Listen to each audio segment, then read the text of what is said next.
성도는 하나님의 은혜로 사는 사람들입니다. 하나님의 은혜가 없으면 우리는 나의 힘으로 살 수밖에 없어요. 그러나 하나님의 은혜를 받으면 나의 삶의 어떠한 부분도 상관없이 하나님이 책임져 주시고 인도하시고 복된 길로 붙들어 주실 줄 믿습니다. 우리 지난주 말씀에 따르면 우리 양옆에 계신 분들, 앞뒤에 계신 분은 우리가 은혜의 공동체라 그랬어요. 공동체적 책임이 있다 그랬습니다. 우리 앞뒤 좌우에 계신 분들에게 그 어느 때보다도 반갑고 소중한 마음으로 함께 은혜 받읍시다 인사하겠습니다. 아멘. 아멘. 네. 오늘은 야곱 세 번째 하나님 중심의 가정이라는 말씀을 들을 텐데요. 오늘 말씀과 좀 연관되어 있는 좀 좋은 영상이 있더라고요. 그래서 우리가 함께 영상을 함께 잠시 한 2분 내외된 영상을 보고 말씀을 보도록 하겠습니다.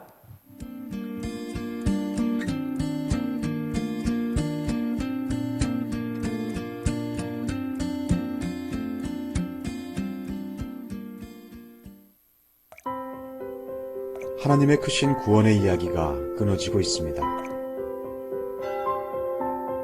다음 세대는 점점 교회를 떠납니다.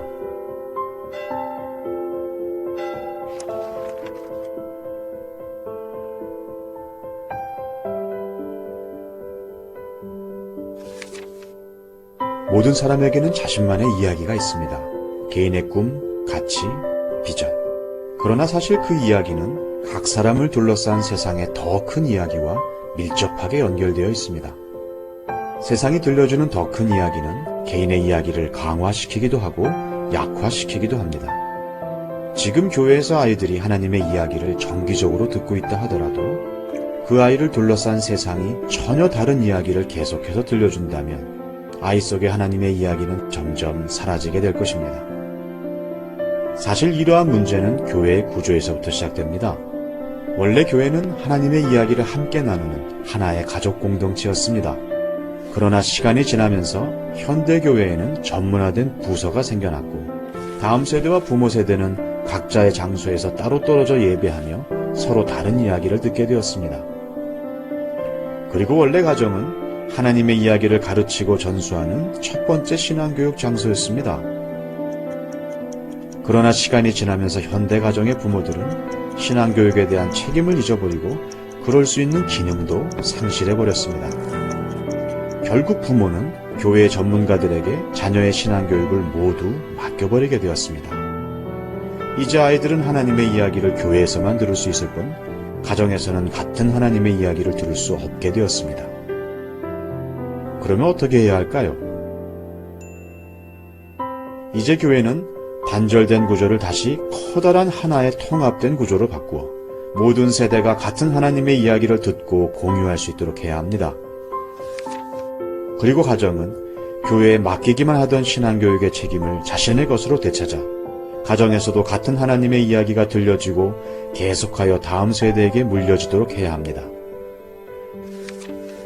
하나님이 처음 의도하신 디자인대로 가정과 교회가 함께 협력할 때 아이들 속의 이야기는 하나님의 이야기로 다시 쓰여질 것입니다.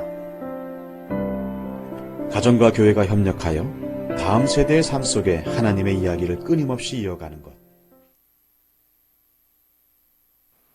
네, 우리가 한 하나님을 믿는 가정이라는 그런 주제 영상이었는데요. 어떻게 여러분 좀 이해가 되고 공감이 되는 부분이 있으세요? 네, 우리 교회가 원래 하나의 가족 공동체로 부름받은 게 바로 교회였습니다. 근데 교회가 점점 커지고 이 사회가 전문화되고 세분화되다 보니까 부서라는 것이 생기고 또한 다양한 활동과 모임이 강조되면서 어떻게 보면 성경 지식에 대해서는 더 깊게 배우게 되고 공동체 또래 모임에 대해서는 더 많은 그런 단합된 여러 가지 열매들이 생겼을지 모르지만 가장 큰 아쉬움은 부모 세대가 자녀와 함께 한 하나님, 한 말씀, 한 신앙을 나눌 수 없게 세대 간의 단절이 이루어졌다는 게 가장 안타까운 현실이죠. 쉽게 말해 신앙 전문가, 즉 전도사님이라고 하는 분들에게 우리 아이들의 신앙을 맡긴 거예요. 그리고 전도사님은 정말 열심히 말씀을 가르치지만 또 1년, 2년, 3년에 한 번씩 바뀔 때마다 다른 말씀, 새로운 말씀, 그리고 그들만의 새로운 신앙 문화가 형성되면서 점점 가족 안에는 한 하나님에 대한 신앙 공동체의 나눔이 약화되어 버렸지요. 우리 성일교회는 온세대 예배를 추구한 지 벌써 이제 한 3년 돼가고 있는데요. 장점과 단점이 있죠. 물론 우리가 단점을 알아야 합니다. 더 많은 아이들이 쉽게 교회에 찾아오고 전도되고 주일학교 다음 세대 부서가 막 부흥하는 그런 기대는 우리가 아무래도 좀 많이 포기해야 할 부분이 있을지 몰라요. 그러나 우리가 지난 한국교회가 20년, 30년간 우리 부모와 자녀 간의 교육과 신앙이 단절된 그 열과가 오늘날 수많은 청소년들 또 청년들 결혼 정년기에 있는 분들까지 아버지와 함께 하나님 이야기를 할 줄 모르고 그렇게 교회에서는 신앙이 열심히 했던 분들이 가정 안에서는 교회 때문에 싸우고 교회 때문에 의견이 나누고 교회 때문에 갈등하게 되는 한 지붕 여러 신앙의 모습이 우리 가운데 있는 가장 큰 약점이 된다라는 것이지요. 오늘 창세기 27장 말씀을 보면 성경에서 가장 형편없는 한 가족 간의 이야기를 보여주고 있습니다. 아버지의 이름은 이삭이라는 사람이고요. 어머니의 이름은 리브가라는 사람이에요.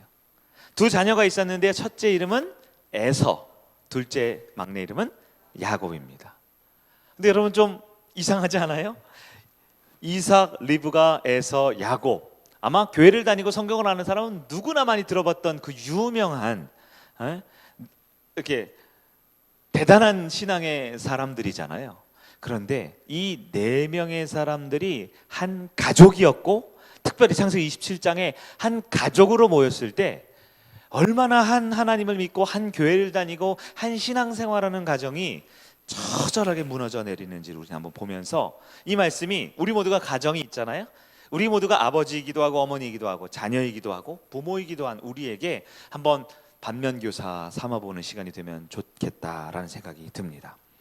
하나님이 직접 세운 첫 번째 공동체, 여러분 창세기에 나오죠? 하나님이 직접 만드신, 손수 만드신 첫 번째 공동체가 뭔가요?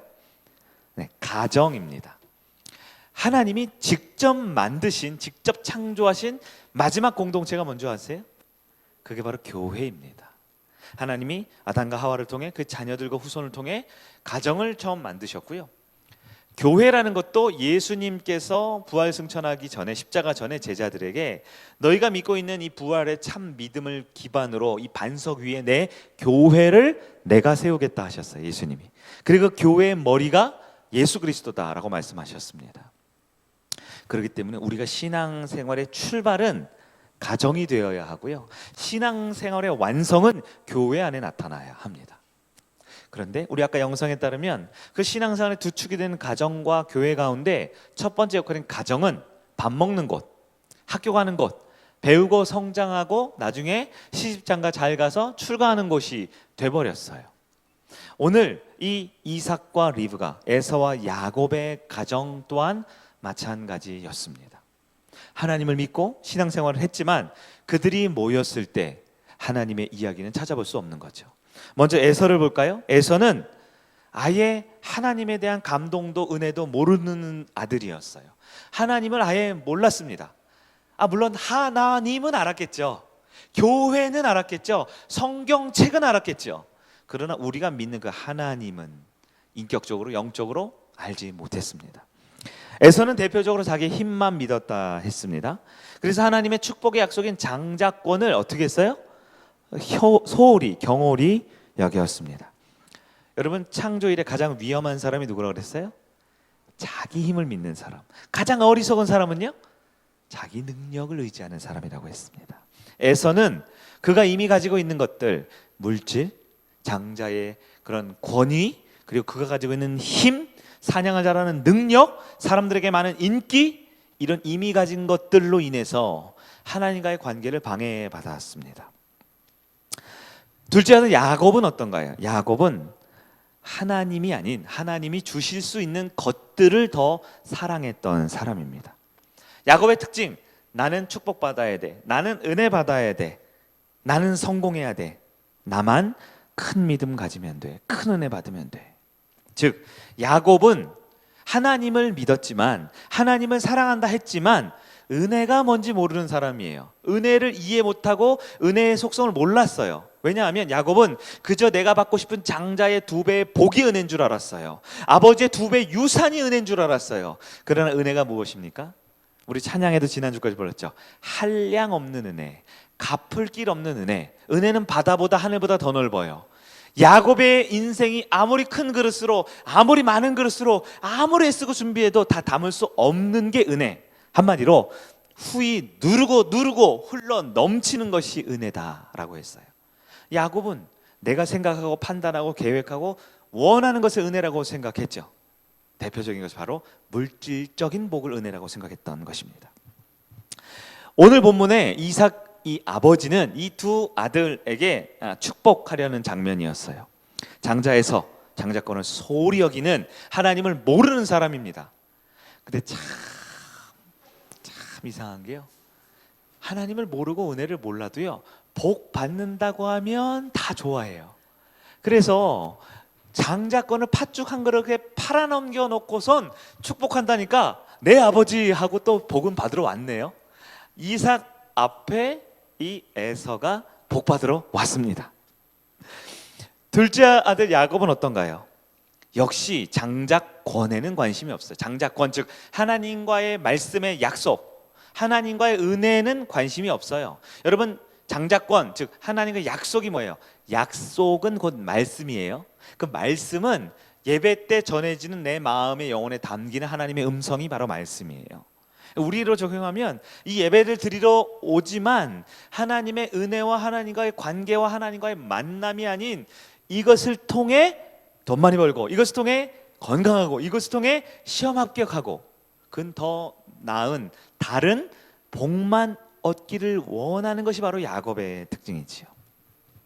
여러분, 사단은 오늘도 에서처럼 야곱처럼 우리를 흔들고 어렵게 하는데요, 사탄 마귀는 우리를 엄청나게 타락시키고 엄청나게 이단적인 행동을 하고 엄청나게 큰 범죄 행위를 저질러서 우리를 무너뜨리지 않습니다. 사탄의 전략은 단순합니다. 사탄은 우리를 하나님과 만나지 못하게 하고 싶어요. 우리를 하나님의 자녀로 살지 못하게 하고 싶어요. 은혜를 받지 못하게 하고 싶어요. 그렇기 때문에 겉으로는 주님을 향한 것처럼 보이지만 그의 중심은 하나님 중심이 아니라 내 자아 중심, 이게 사탄의 전략입니다. 사탄은 교회 못 가게 안 한다 그랬죠. 네. 얼마든지 하나님 안 만나고 하나님 은혜 못 받고 하나님과 관계없이 엉뚱하게 살라고 택시비 주어가면서 교회 가라 그런다니까요. 누가요? 사단이요. 사단의 목적은 하나님과의 관계와 교제의 끈이 끊어지길 원하는 것이지, 겉으로는 얼마든지 바리새인처럼 얼마든지 종교인처럼 살아가도 사단은 눈 하나 깜짝하지 않습니다. 오히려 사탄은 성도들이 가난하길 바라냐? 아니에요. 성도들이 어렵길 바라냐? 아니에요. 사탄은요, 얼마든지 하나님 없이 부자로 살아가는 걸 좋아합니다. 얼마든지 하나님과 만나지 않고 교회에서 떵떵거리며 힘있기를 좋아한다라는 것이죠. 오늘 이 에서와 야곱을 먼저 2 아들을 보았는데, 이 2 아들의 모습을 보면요, 정말 답이 없어요. 죄의 덩어리죠. 나쁜, 그냥 별로 질이 안 좋죠. 그러나 한편 어쩌면 오늘날 우리 성도들의 모습과 너무 닮아 있지 않나 한번 생각해 보세요. 우리가 교회를 다니고 신앙생활을 하고 기독교라고 이력서에 쓰지만, 우리 가정 기독교 집안이라고 하지만 혹시 우리 가정 가운데 이런 에서 같은 아들, 야곱 같은 자녀들의 모습이 나와 우리 가정 가운데 있나 한번 봐야 된다는 거예요. 이 아들들의 삶을 보면요, 겉으로는 눈에 보이는 것보다 더 중요한 건 그의 생각이라고 그랬어요. 생각에서 행동이 나온다 그랬죠. 어떤 생각, 어떤 가치 판단, 어떤 선택과 결정을 합니까? 2 아들은요, 에서 같은 경우는 이렇죠. 내 힘을 믿고 내 능력을 믿고 내 뜻대로 살 거야. 물론 교회는 가지, 물론 기독교인이라고 하지, 그러나 내 삶의 중심은 나야.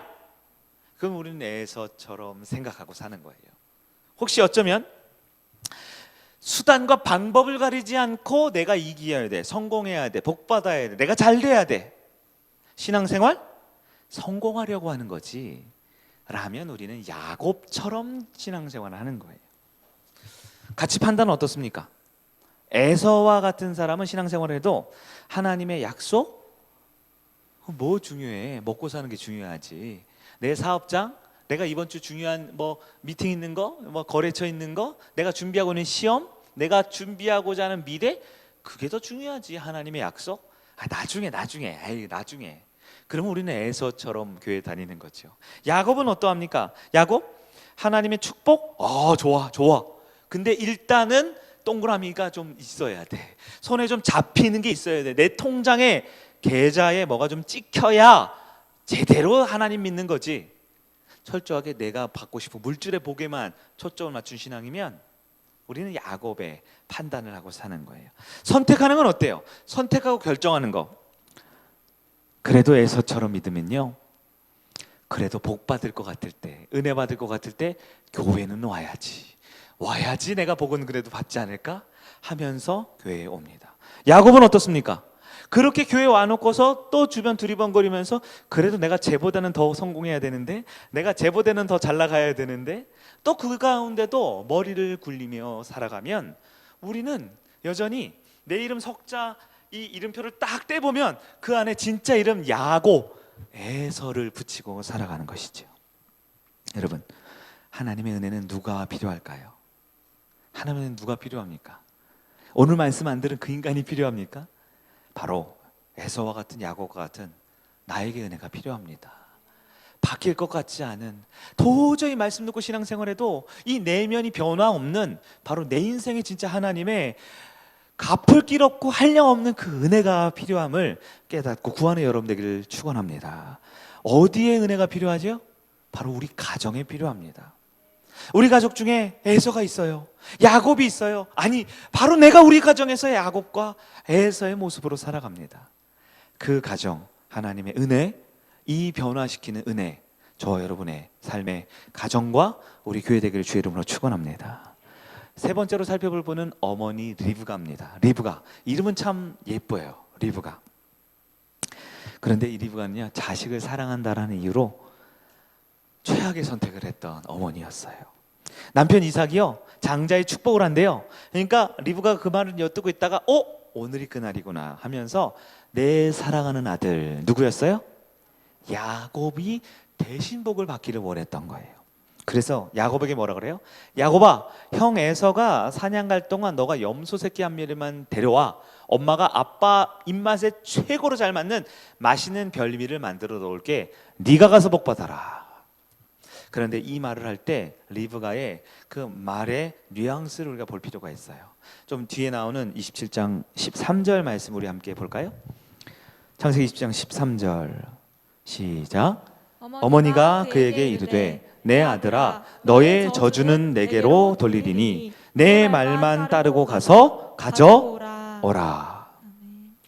리브가는 지금 장자가 아닌 둘째 아들을 속여서 이렇게 해가지고 불법을 저지르고 있잖아요. 그렇게 하면 이건 잘못된 길이잖아요. 근데도 해요. 왜 합니까? 사랑해서. 그놈의 사랑. 그 사랑이란 이유로 불법을 저지르는데요, 뭐라고 말하냐면 하나님의 저주는 이 엄마가 다 담당할 테니까 너는 성공해, 너는 부자 돼, 너는 잘 먹고 잘 살아, 이렇게 말해요. 여러분, 무슨 드라마나 영화에 나오는 희생적인 어머니 같지 않아요? 그럼 여러분, 우리는 좀 보는 관점이 조금 더 한 발짝 더 가야겠죠. 여러분, 그 누가 하나님의 저주를 감당할 수 있어요? 그 하나님의 저주를 그 누가 감당하고 이겨낼 수 있습니까? 지금 어머니 리브가는요, 자기가 더 편애하고 사랑하는 아들, 그 아들 잘 되라는 이유로 하나님의 저주를 받으려고 하는 게 아니라 하나님을 안 믿는 거예요. 하나님을 거부하는 거예요. 하나님을 모르고 너무 오랫동안 교회만 다녔지 하나님을 모르고 살았기에 하나님의 저주 운운하면서 괜찮아, 내가 다 희생할게, 너는 앞만 보고 달려, 너는 성공해, 마치 무슨 헌신적인 신사임당 엄마 같은 그런 모습처럼 보이지만 그 말 가운데는 하나님과 관계없는 리브가의 모습이 나타나는 거예요. 여러분, 에서가 장자권을 어떻게 했다고요? 하나님의 약속을 어떻게 했다고요? 소홀히 경홀히 여겼죠. 왜 그럴까요? 그의 어머니가 그의 어머니가 하나님의 약속, 하나님의 저주를 우습게 여기고 하나님을 대수롭지 않게 여기는 그 믿음 안에 그 자녀가 그대로 그 신앙을 이어받게 된 것이지요. 여러분, 혹시 우리 가운데 자식의 성공을 위해 세상의 방법 있는 대로 다 따라하면서, 세상 방법, 인간적인 생각 다 따라하면서 기도는 하나님 우리 자녀 보호해 주시고 인도해 주시고 안전하게 지켜주세요, 이렇게 기도하고 있는 어머니의 모습이 있습니까?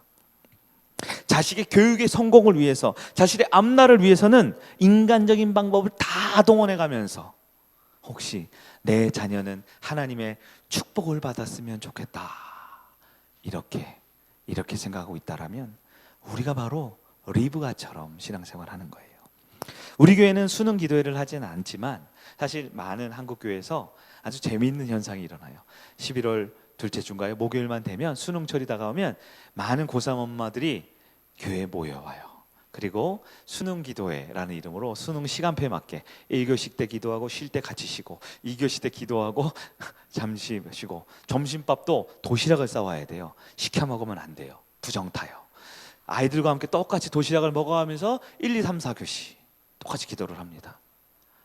우리 아들은 고3이지만 우리 딸은 지금 고3이지만 재수생인데요, 지금 1년 동안은 좀 쉬어. 1년 동안 집중해. 그리고 나중에 대학 가서 교회 와. 대학 가서. 네. 근데 대학 가면요, 신흥 종교가 있잖아요. 대학교라고. 그 대학교가 기독교보다 더 세요. 그래서 보통 대학교 믿으면 다 대학교하고 뭐 주님, 또 다른 주님 있죠. 그 주님 믿고 다 가요. 네. 엄마는 이 모든 저주는 내가 받을 테니 니는 대학 가고 니는 취업하고 니는 성공해라. 죄송해요, 제가 좀 희화화하면서 설명했지만 어떻게 보면 우리가 하나님을 모르는 이 땅의 수많은 엄마들이 이 리브가의 모습으로 살아가고 있지 않나 보셔야 해요. 어머니가 뭐 하는 사람입니까? 아내가 뭐 하는 사람입니까? 물론 많은 역할이 있지만 남편을 존중하고 남편을 세워주고 자녀를 신앙을 잘 양육하는 것, 그것보다 더 가치 있고 중요한 일이 있을까요? 왜 에서와 야곱이 그렇게 싸우고 그렇게 이기적이고 그렇게 하나님이 아닌 세상의 것을 의지하며 살까요? 다 어디서 배웠을까요? 혹시 여러분 중에 리브가 어느 교회 다녔어? 그때 전도사님 누구야? 리브가 야곱하고 에서 다녔던 담당 교육 전도사님이 누구야? 그 사람 안 되겠네, 그러시겠어요? 우리가 그러잖아요. 그 교회 이상해, 그 교육 시스템 별로야, 그 전도사님 이상한 거 가르쳐. 저 교회 가니까 전도사님 말씀이 좋다는데, 저 교회 가니까 부목사님 설교가 그렇게 은혜롭다는데, 저 교회 목사님은 수능 때 안수기도 하면 그렇게 척척 달라붙는데, 이런 정보에만 혹하고 살고 있어요?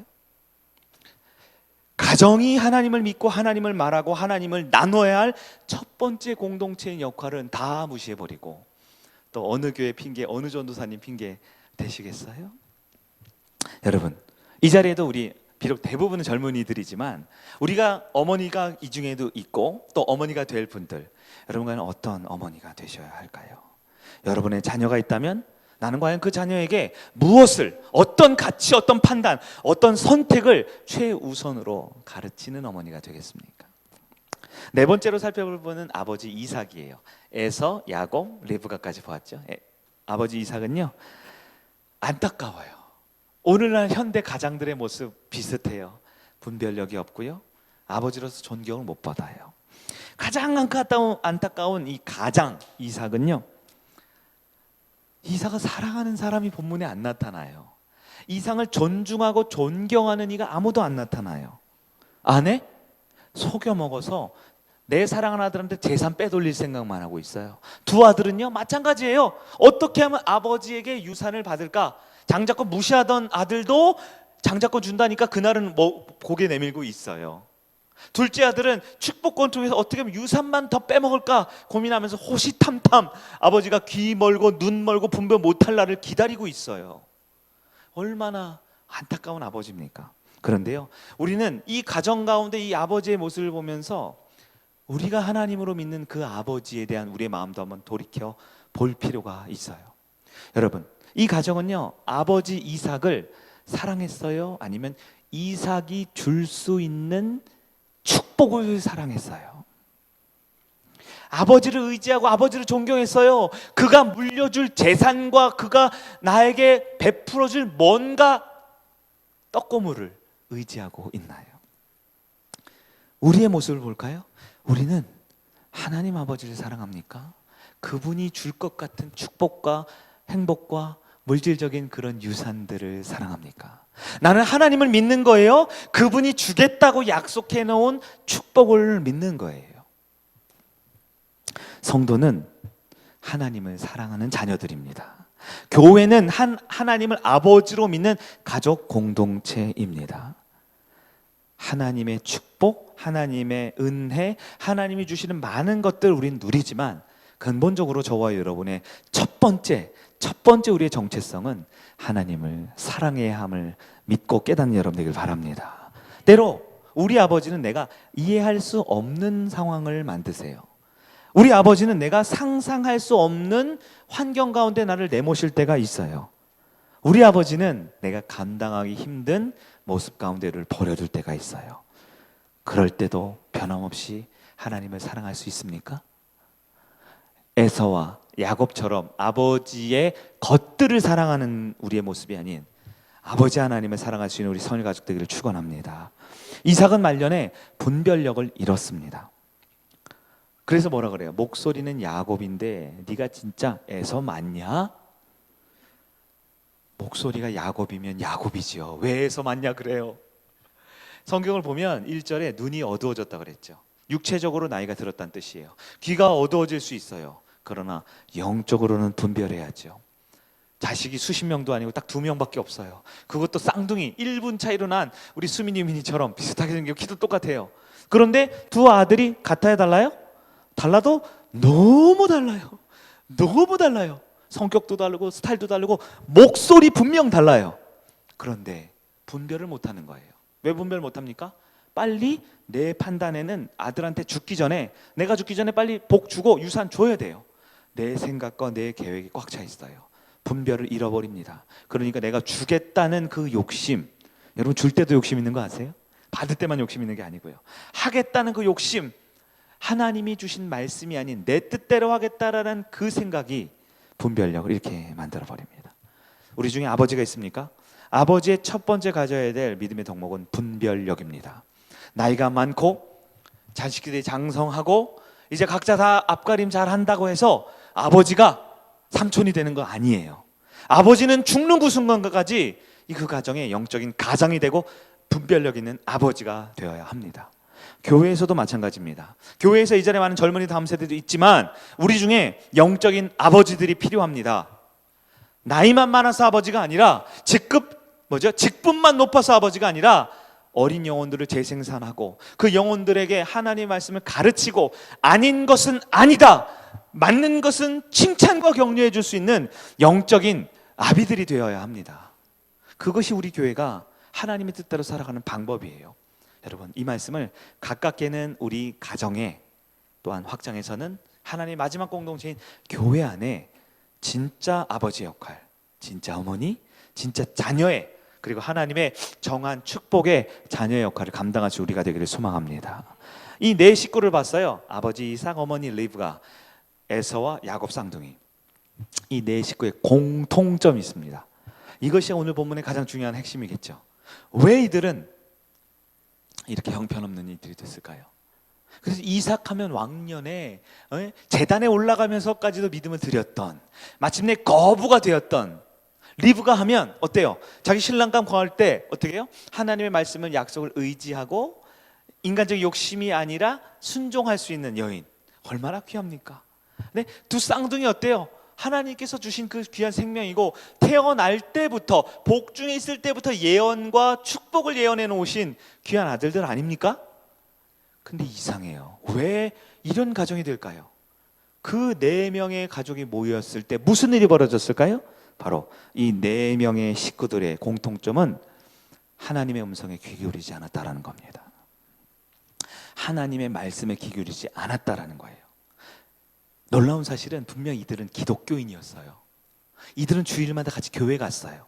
아버지 직장에서 나 기독교인이라고 했어요. 어머니 친구들 모임일 때 나 교회 다니니까 나 술 안 마셔 얘기했을 거예요.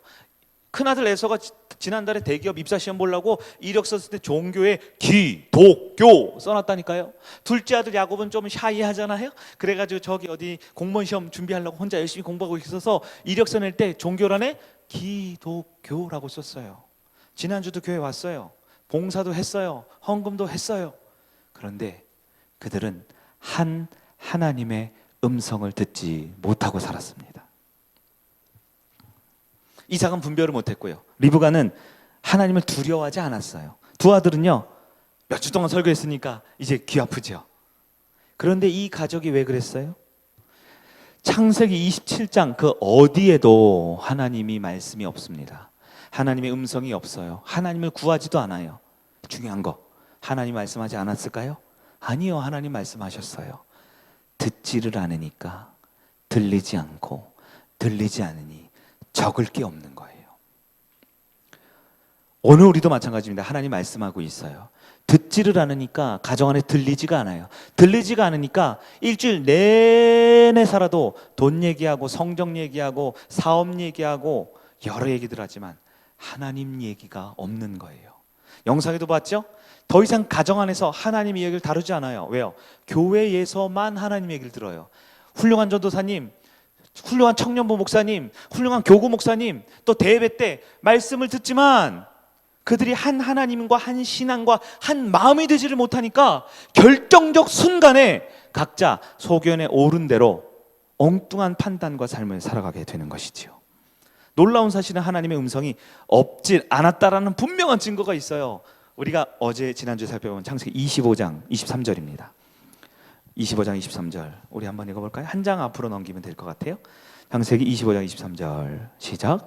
여호와께서 그에게 이르시되 두 국민이 내 태중에 있구나. 두 민족이 내 복중에서부터 나누이리라. 이 족속이 저 족속보다 강하겠고 큰 자가 어린 자를 섬기리라 하셨더라. 아멘. 여러분, 이 말씀이 뭐예요? 리브가가 나이가 많이 들었는데 아이를 가졌어요. 기쁘지만 쌍둥이인 것 같아. 근데 이게 막 배에서 막 태동이라 그러나요? 막 엄청 막 그러니까 괴로운 거야. 이러다가 혹시 잘못되면 어떡하지? 여보 나 힘들어요. 그러니까 이삭이 하나님께 기도해 봅시다. 기도했더니 하나님이 말씀해 주신 장면이죠. 배에 있을 때 하지. 뭐라고 했어요? 하나님의 말씀이 핵심 그거예요. 야, 둘째가 더 커. 큰 자가 어린 자 섬길 거야 라고 말씀을 해 주셨어요. 두 아들이 태중에 있을 때 기도했고요. 음성을 들었습니다. 그런데요, 하나님은 분명히 25장 23절에 말씀하셨는데요, 이 이야기를 그 이후로 아무도 듣지 않아요. 아무도 가슴에 담아두지 않아요. 가족들이 모였을 때 아무도 이 이야기를 하지 않았어요. 아버지 따로, 어머니 따로, 큰아들 따로, 작은아들 따로 가족들이 다 뿔뿔이 각자 다른 하나님을 믿는지, 다른 말씀, 다른 교회, 다른 신앙, 다른 삶, 다른 가치관, 다른 선택을 하고 살았는지, 그들은 다 기독교라는 이름을 가졌지만 다 다른 얘기를 하니까 엉뚱한 27장이 쓰여져 버렸던 거예요. 여러분, 이삭은 창세기 25장의 하나님의 계획을 들었으면 자기 뜻대로 에서를 축복하면 안 돼요. 왜요? 하나님이 이미 말씀하셨잖아요. 리브가 어머니는 자기 더 사랑하는 편애하는 아들을 위해 권모술수 써서 사기로 축복받게 하면 안 돼요. 왜요? 이미 하나님 말씀하셨잖아요. 에서는요, 하나님 말씀 대수롭게 여기지 않고 장자권 뭐야, 뭐 팥죽 뭐야, 그렇게 함부로 허세 부리고 막 살면 안 돼요. 왜요? 이미 말씀하셨잖아요. 야곱은요, 욕심낼 필요 없어요. 왜요? 이미 말씀하셨잖아요. 여러분, 기억하셔야 합니다. 하나님은 우리의 삶에 이미 말씀하셨습니다. 우리 가정에 이미 말씀하셨습니다. 여러분, 우리 가정에 하나님의 음성을 듣고 있습니까? 혹시 아직 가족 중에 믿지 않는 가족이 있다면 여러분, 언젠간 믿겠죠. 언젠간 교회 오겠죠. 언제요? 누구를 통해서 할까요? 네? 우리 목사님이 설교를 엄청나게 은혜롭게 잘한 건 맞는 것 같은데 오셔서 들으셔야죠. 듣고 익숙해지고 이 말씀에 아멘 할 정도까지는 여러분이 노력해 주셔야죠. 여러분이 안 하는데 지나가는 사람이 그 영혼을 구원할 수 있을까요? TV 매체에 나오는 엄청나게 수십 명, 수천 명, 수만 명이 설교하는 명설교자의 설교를 들으면 그의 마음에 감동이 일어나서 나도 예수 구원, 부활 믿겠습니다 할까요? 여러분에게 그 책임과 여러분에게 그 감당해야 될 사명을 주어지고 있습니다. 혹시 우리 가정이 다 교회 같이 오세요? 같이 오지만 혹시 내가 듣고 있는 말씀과 아내와 자녀들과 남편과 부모님이 듣는 말씀이 같은 말씀 맞아요? 확인하고 있어요? 분명히 각자 은혜는 받은 것 같고 각자 결단을 하는데 우리의 삶에 하나님 이야기가 나누어지지 않고 교제가 이루어지지 않으면 우린 여전히 야곱처럼 에서처럼 이삭처럼 레브가처럼 또 하나의 창세기 27장이 우리 가정처럼 살아가고 있는 거예요. 가장 좀 안타까운 이야기, 속상하지만 이야기를 할게요. 가족 안에 같이 한 신앙을 갖지 못하고 있지 않아요? 저는 그렇게 생각해요. 전의 교회도 그랬고 전전 교회도 그렇고 지금도 마찬가지입니다. 최우선적으로 할 수만 있다면 부모와 자녀는 결혼하기 전, 출가하기 전에는 한 하나님, 한 말씀, 한 공동체를 이루는 것이 더 좋을 것 같아요. 왜냐하면요, 우리가 한 교회를 다녀도 부서 다르고 전도사님 다르고 목사님 다르고 이런 다양한 말씀 듣는다고 해서 집에서 여러분 신앙적인 통합이 이루어지던가요? 교회 때문에 싸워요. 예? 내가 먼저 교회 가야 된다고, 내가 수련회 가야 된다고, 내가 찬양팀 연습 가야 된다고 그 문제로 다투고 싸우고 합니다. 왜 그럴까요? 우리가 연약해서 그렇죠. 하나님은 한 분이지만 그분의 말씀대로 살아가는 우리가 연약해서 그렇죠. 그러나 적어도 한 하나님의 말씀을, 한 예배를, 한 생명을 우리가 공유할 때 우리가 그 하나님 안에서 하나 될 수 있지 않을까요? 여러분, 이삭의 가정은 습관대로, 전통대로, 종교인으로 열심히 신앙생활을 했을 거예요. 그러나 한 하나님의 한 말씀의 한 나눔이 이루어지지 않으면 분명히 창세기 25장의 말씀을 주셨음에도 불구하고 27장 가니까 엉뚱한 삶으로 이어지고 있다라는 겁니다. 우리가 조금 전에 가족 영상을 보셨어요. 가정은 하나님이 직접 만든 첫 번째 신앙 공동체입니다. 교회는 예수님이 직접 세운 마지막 신앙의 공동체입니다. 가족이라면 한 교회를 다니면 좋아요. 한 말씀을 듣고 한 말씀을 나누고 한 은혜와 한 열매를 맺으면 가장 좋아요. 물론 피치 못할 사정으로 인해서 가족이 좀 떨어져 있거나 형제간에 분리된 삶을 살아야 한다면 그래도 모일 때마다 하나님에 대한, 우리 신앙에 대한 교제와 교류가 반드시 있어야 한다라는 거예요. 우리 가정 하나님의 음성이 듣기를 간절히 바랍니다. 우리 가정 하나님의 한 음성을 듣는 우리 가족 되기를 간절히 바랍니다. 많은 기독교 가족들이 옛날에 왕년에 청년부 회장할 때 20, 30년 전에 중고등부 수련회 중학교 2학년 때 그 저기 산속에 있는 기도원 갈 때 2박 3일 그때 받은 은혜를 가지고 자꾸 울고 먹어요. 사골국처럼 구워 먹고 삶아 먹고 하여튼 계속 먹어요. 오랫동안 먹어요. 곰탕 끓이듯이. 그러나 우리 가정을 향한 하나님의 음성이 지금 있습니다. 우리 가정을 향한 하나님의 계획이 분명히 지금도 있습니다. 그것을 들어야 돼요. 그리고 나눠야 돼요. 그리고 서로 양보하고 조율하고 맞춰가야 합니다. 그게 가족이에요. 그게 교회예요. 지난 금요일날 토요일날 우리가 이틀 동안 예배팀과 드리머스 찬양단 수련회를 했죠. 우리 이번 주 금요일부터 금요일을 위해 미리 좀 불을 지피자, 찬양 말씀 기도 또 많이 먹고 많이 교제하고 시간을 가졌어요. 저녁 말씀 중에 제가 이런 이야기를 다 나눴어요. 지금 코로나 기간 중에 많은 성도들이 주일날 교회를 오지 않습니다. 안 오는 이유는 뭘까요? 뭐 복잡한데 핵심은 코로나 걸릴까 봐 그러겠죠. 네. 코로나 걸릴까 그러는데요. 특히 이제 중년들 이상이 많이 안 오고요. 70대, 80대 있는 어르신들이 많이 안 와요. 우리 교회는 많이 오시긴 하지만 많은 뭐 시차례나 노예 다녀보면 진짜 많은 70, 80대 노인들이 교회를 안 온대요. 왜 안 올까요? 코로나 걸릴까 봐. 근데 그분들이 가고 싶은데 제일 많이 하는 얘기가 뭐냐면 자식들이 못 가게 한다 그런 얘기를 해요. 자식들이. 근데 여러분, 믿음이 부족하고 세속에 흔들리는 자식들이 교회 가지 말라고 해도 그걸 뿌리치고 나는 예수를 선택해야 되지 않겠어요? 내가 하나님 앞에 예배드리는 걸 선택해야 되지 않겠어요? 그런데 사실 이 자식들 혹은 뭐 코로나 이건 다 핑계예요. 코로나 걸리는 게 두려운 게 아니라 죽을까 봐 그러죠. 죽을까 봐. 코로나 걸려서 죽을까 봐. 죽는 분도 막 뉴스에 나오고 병 낫는 분 얘기는 안 나오죠. 건강한 사람 얘기 안 나오죠. 5천만 명 있는데 죽은 몇백 명 사람들만 막 대서특필 되잖아요. 죽은 사람만. 죽을까 봐 그래요. 그러면 죽기 싫은 거죠. 사람들이. 근데 여러분 너무나 죄송하지만 사람은 다 죽어요. 예? 이건 제 얘기가 아니라 우리 다 아는 상식이죠. 근데 다 죽으면 우리는 어디를 갑니까? 예수님 만나지요. 천국 가지요. 본질이 여기 있습니다. 코로나가 아니고요, 자식이 아니고요, 죽어 천국 갈 자신이 없는 거예요. 구원의 확신이 없어서 그래요.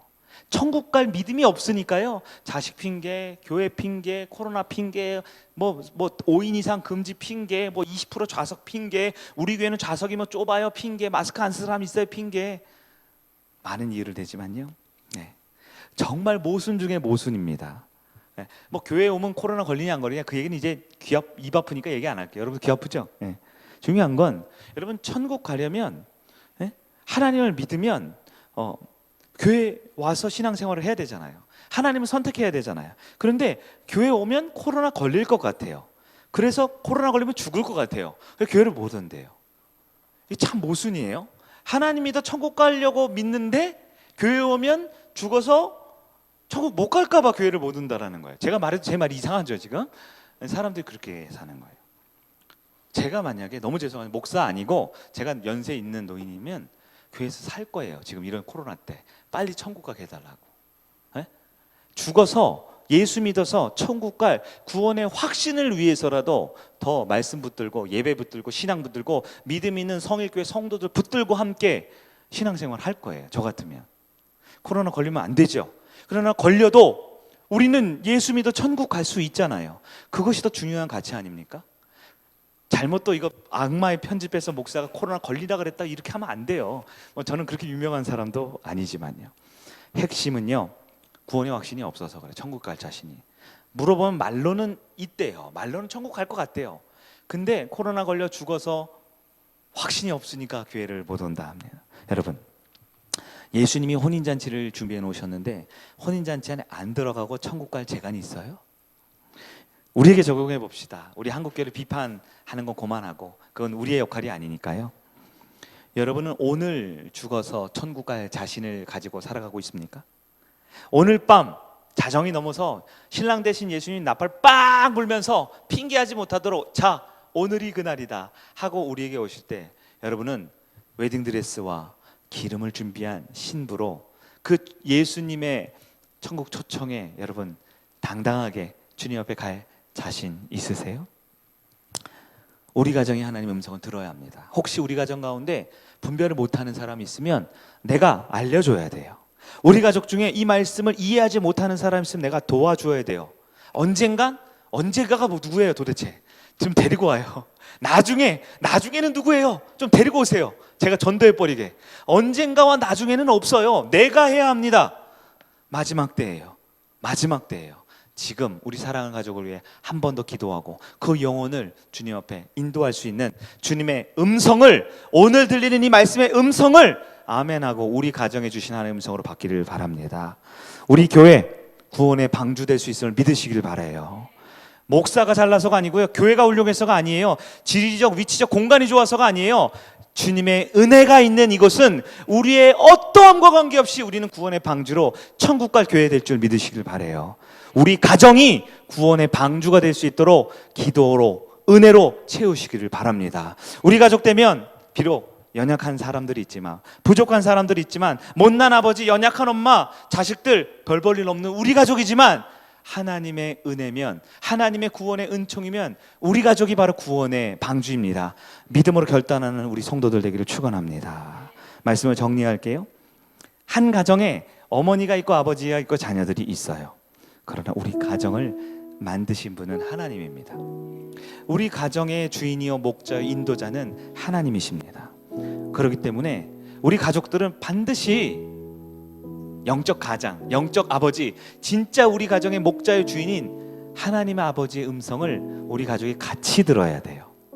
아빠만 들으면 곤란합니다. 엄마만 듣고 혼자 막 성령 충만하면 자녀들이 시험 들어요. 가족이 같이 들으세요. 그래서 제가 훈련 때 농담으로 많이 얘기하죠. 기독교 방송, 인터넷 설교, 유튜브 영상, 자동차 운전할 때 듣는 그 기독교 설교 듣지 마시라고요. 그 나쁜 거 없어요. 그러나 은혜가 없습니다. 은혜가 무엇이에요? 은혜는 감동받고 듣기 좋다 이게 아니에요. 그건 자기 위로라는 거예요. 자기 만족이라는 거예요. 은혜는 뭡니까? 기독교 방송 TV를 보다가 너무 은혜가 되면 TV를 리모컨을 끄고 그 자리에 무릎 꿇고 기도할 수 있는 게 은혜죠. 여러분 그렇게 됩니까? 자동차 운전하면서 기독교 방송을 듣다가 시동을 끄고 이제 차 내릴 때 잠깐 오늘 들은 이 말씀에 내가 결단하며 적용하는 기도를 하는 게 은혜를 받은 거죠. 그렇기가 쉽지 않죠. 오히려 TV에 인터넷에 너무나 많은 좋은 설교와 좋은 말씀의 내용들이 넘치다 보니까 이제는 교회 와서도요 유튜브 영상 보도 예배 드리려고 그래요. 자동차 운전하면서 깜빡이 넣고 신호 보면서 옆 사람한테 빵빵거려가면서 들리는 그 라디오 설교처럼 예배를 드리려고 그래요. 그러면 안 돼요. 부탁드리고 싶은 것은 아직 우리에게 우리 성일교에 전해지는 이 말씀이면 충분합니다. 내용은 별로 없어도요, 은혜는 감동은 별로 없어도요, 약속된 하나님의 말씀이 우리 가운데 있다면 우리가 이 말씀을 함께 한 가족이 듣고 아버지가 어머니가 자녀들이 이 말씀의 은혜를 나누고 서로 적용하고 서로 기도해주면 충분합니다. 엄청난 박사학위 받을 만한 높은 수준의 신학적 명제와 그런 깊은 도구마적 진실 같은 건 없을지 몰라요. 그러나 우리가 예수 믿어 주님의 자녀로 살아가기엔 우리 주일 설교면 충분해요. 우리 매일 묵상이면 충분해요. 여러분 물론 그 더하기 좋은 설교도 듣고 좋은 책도 읽고 가능합니다. 그러나 우리 가정이 먼저 한 하나님의 한 음성의 한 나눔에 흔들리면 우리는 창세기 27장의 이삭 가족 되는 거예요. 분명 저와 여러분의 가정에도 창세기 25장에서 주신 하나님의 그 가정을 향한 약속의 말씀이 있습니다. 이제 우리가 이삭의 가정처럼 그러지 말고요, 한 하나님의 말씀을 붙들고 함께 기도하고 함께 결단할 때 우리는 창세기 27장을 우리 가정의 이름으로 새롭게 아름답게 쓰자고요. 아름답게 하나님 기뻐하시는 진짜 최초의 가정과 교회처럼 그러한 아름다운 신앙의 공동체가 되는 저와 여러분 우리 가정, 무엇보다 주님을 바꾸지 않을 수 있는 믿음의 가정 교회 되기를 주의 이름으로 축원합니다.